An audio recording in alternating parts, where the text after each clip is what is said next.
Hello, ladies and gentlemen, and welcome to our presentation of the 2017 Ingersoll Rand Enterprise Case Competition. We are Team Triangle, made up of Phan, Raymond, Zhang, and Micheal Wang. So first, let's go through our agenda. The first thing we're going to do is tell you a little bit about ourselves. Then we're going to deal with the problem of millennials, present our solution of Lotus. Then we're going to talk about some risk and growth. And finally, if you have any questions, feel free to drop us an email. So, without further ado, let's introduce Team Triangle. Good morning, everyone. My name is Phan, and I'm a senior majoring in electrical engineering at University of Minnesota, Twin City. I'm passionate about technology and education, and I'm involving multiple student organizations on campus. I was the former president of Institute of Electrical and Electronic Engineer. I'm the mentor for First Robotic. I was also Army ROTC cadet and a National Guard member. I'm also a member of the Triangle Engineering Fraternity at the U of M. Hi, everyone. I'm Senior Raymond Zhang, studying Industrial and Systems Engineering with a minor in Computer Science and Management. I'm passionate about technology and innovation, and on campus, I'm involved with the Institute of Industrial and Systems Engineering. I was the former vice president and one of the founding members, the University of Minnesota debate team, and also I was active in recruitments as the recruitment vice president in Triangle Fraternity. Hello, my name is Micheal Wang. I am a senior studying computer science with a focus on management information systems at the University of Minnesota. My extracurricular involvement centers on the idea of jack of all trades, master of none, which is apparent in my participation in the Association for Computing Machinery, Glitch, as well as an active member of Triangle Fraternity. So we're going to talk about the millennial problem first. This is the key problem that you gave us, which is how can Ingersoll Rand's brands anticipate, flex, and evolve to reach millennials, yet contribute to our long goal of remaining a sustainable companies? So we took some interpretation and we essentially translated this to, what do we do about the millennials? In order to deal with them, we must first understand who they are. So millennials are technology natives or tech dependent. Millennials live at home, and statistically, we are 2 to 3 years behind in every major life decision compared to previous generations. But we also are the most diverse generation, and we have a strong emphasis on entrepreneurship.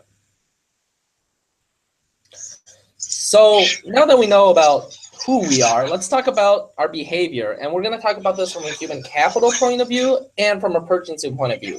First is, how do millennials want to work and how do they buy? So millennials mainly work to make a difference, and they want to make a difference and allow for impact. This is going to be very important to our marketing strategy later on.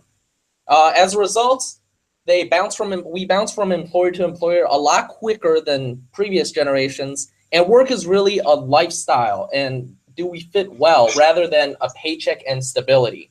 And this translates very well over into purchasing behavior as well, as we see high quality products as the number one purchasing decision.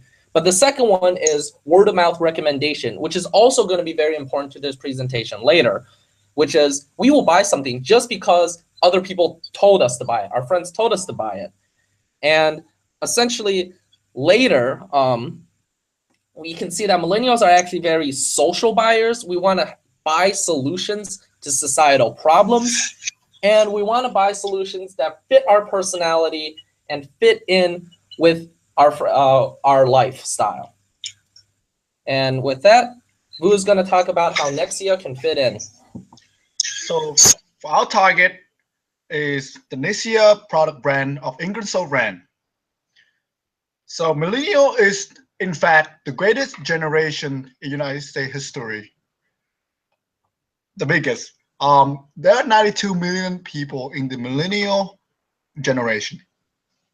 So, like Raymond said, we 2-3 years behind everyone else, and we tend to reluctant to enter the housing market.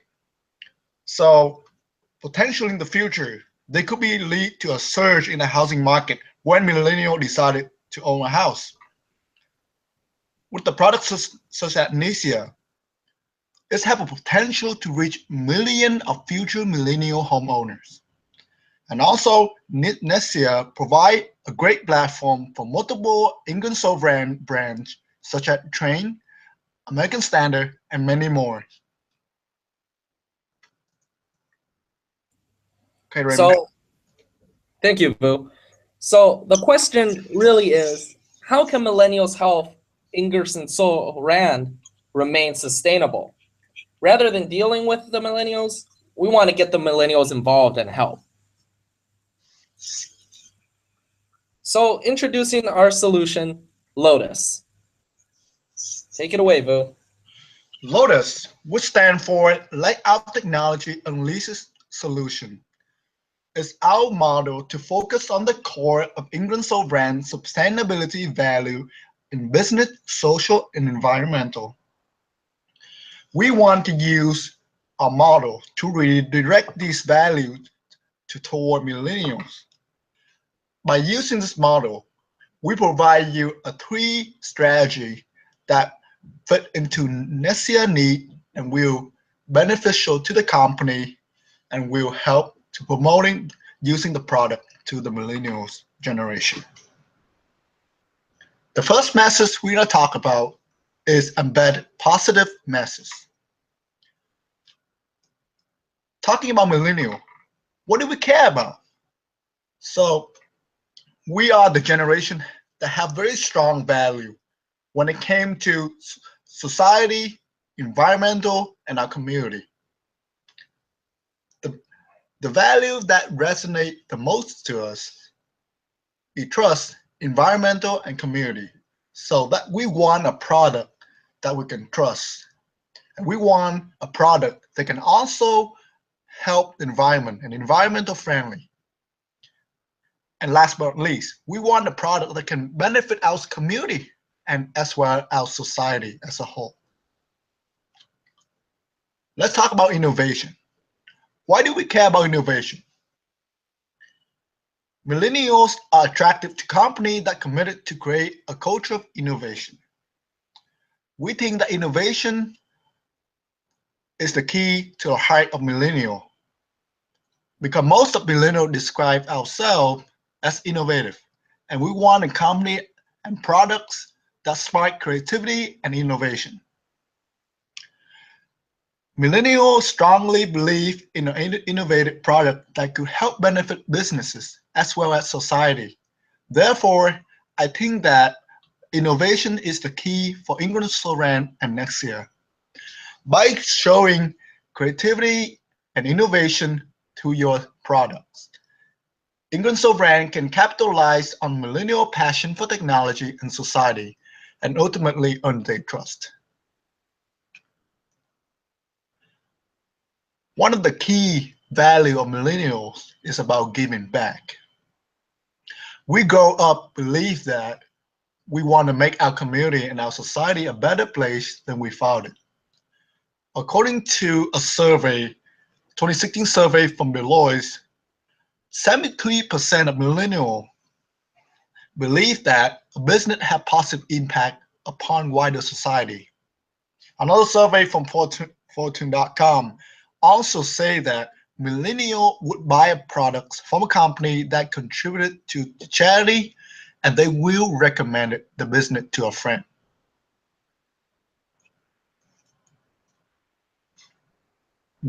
We get it.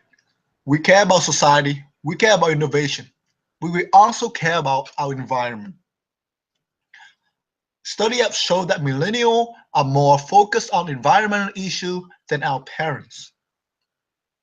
We want to buy products that promote environmental friendly initiative and promote sustainability. And I think we are willing to pay even more for a product that can provide those messages. Take it away, Raymond.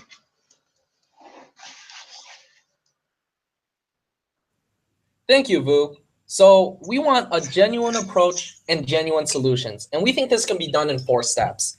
First, is to build a culture of innovation. That means allow for a hackathon, pitch competitions internally. So your workforce really feels like they're making differences and side projects that are interesting for your company.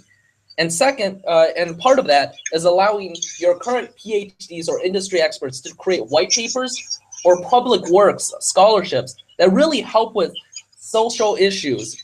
This allows your company to be as an innovator and as an innovator and seen as a social leader. It's very important to be seen as a social leader.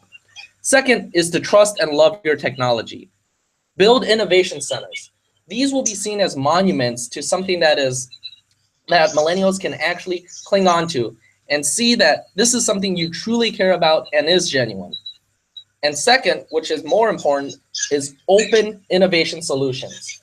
What this means is releasing non-strategic patents and allow the public to make innovations off of them.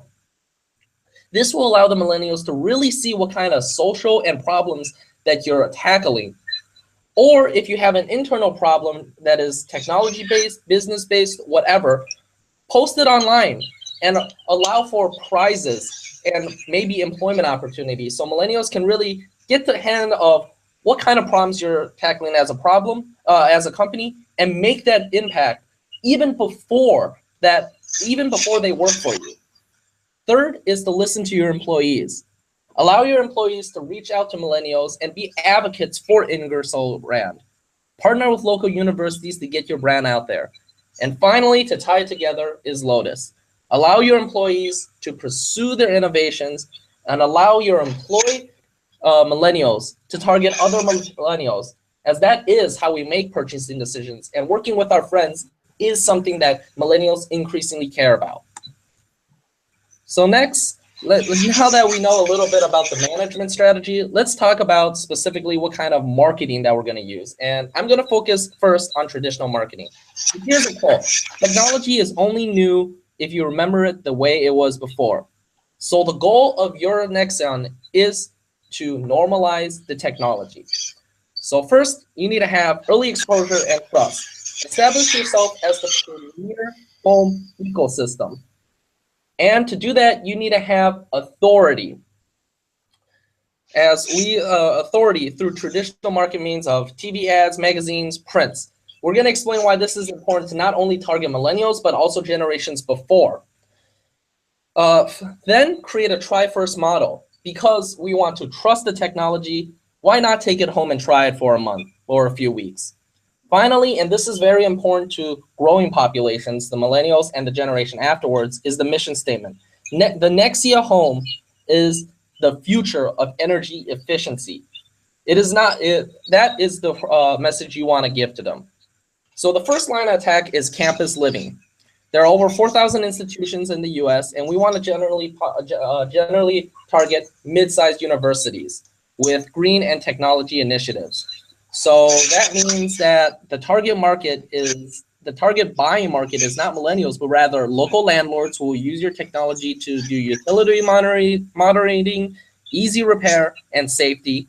Campus and campus life administrators who want to promote their green campus initiatives and student safety, which is something that you can provide. But finally, the users are the college students themselves, who will now have a normalization of the smart home experience. And when they become home buyers, the smart home will be deeply implanted into their decision-making process. Next is going to be the sharing economy platform. Millennials now don't really buy, they would rather share. And with apps like Uber and Airbnb, no one really wants to buy this technology first until they buy the home. So our goal is to target Airbnb with over 500,000 homes and an exponential growth rate, and to allow the hosts to use this technology, maybe for free, maybe on a per trial basis, and the host will then share this technology through word of mouth to other hosts to get more clients, and the travelers will also be able to experience a Nexia home without owning it. If they don't like it, they can just leave. If they love it, they'll buy it and put it into their own home. And finally is the parents. Millennials are living at home longer. And so we need to double down on existing marketing strategy, build bundles that are easily integrate for the parents. This will create a normalizing experience and to boost future Nexia home buyers. The goal is to create opportunities for millennials to normalize the technology and making the Nexia home a staple in their home buying decision. With that, Michael's going to talk about our social media experience. The first two parts of this is having a different social media presence and speaking to millennials in their language, meaning reaching them through their platforms. Having a different social media presence than everyone else means standing out from our contemporaries. We have to know who they are. Currently, advertisements are very passive interactions with consumers, just showing them our branded product and letting them pass by. We focus on a more interactive media presence, actively evoking responses from users. And we also embrace the ideas of difference and diversity, centering on inclusion and being inclusive of all members of all walks of life when developing the marketing strategy. And speaking to millennials in their language and reaching them through their platforms, here we're shifting away, not replacing traditional TV marketing in order to hit platforms that cater to millennials. This blend reinforces a strong foundation and promotes expansion across all platforms. The creative and interactive components of our marketing strategy are what will help us stand out from our contemporaries. And with that, we will emphasize clear, concise, and constant communication as the environment that fosters the growth of trust between consumer and brand.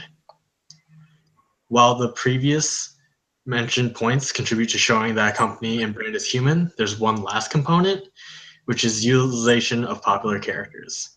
Everyone has had that favorite childhood character growing up, whether it be through a movie, TV show, book, or another form of media. And we plan to build on that connection that millennials have with those characters in order to extend that relationship and those bonds with those characters to your brands. Now that we know what we're going to do, we're going to think about how we do it. And that means specifically through what channels and platforms will we be reaching millennials. According to a 2015 study by the American Press Institute, a majority of millennials receive their information through Facebook and YouTube. Given this information, we plan to specifically highlight these platforms as the way to reach millennials.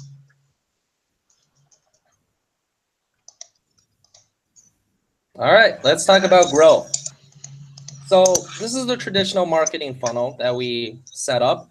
And to realize is that we're short-circuiting a lot of this to get directly to advocators and advocators and endorsements on through the online experience, which is really in line with the short-term goals, which is to create mass awareness and recognition and use the power of social media and allow the millennials themselves to advocate for you. Remember, we're trying to use millennials to help you. The long-term goal is, of course, create a generation of Nexia home buyers and establish Nexia as the societal leader and innovator of energy efficiency. These are just the first year projections. What you really want to focus on is the number of advocators that you will go through. And you can see in the later year projections,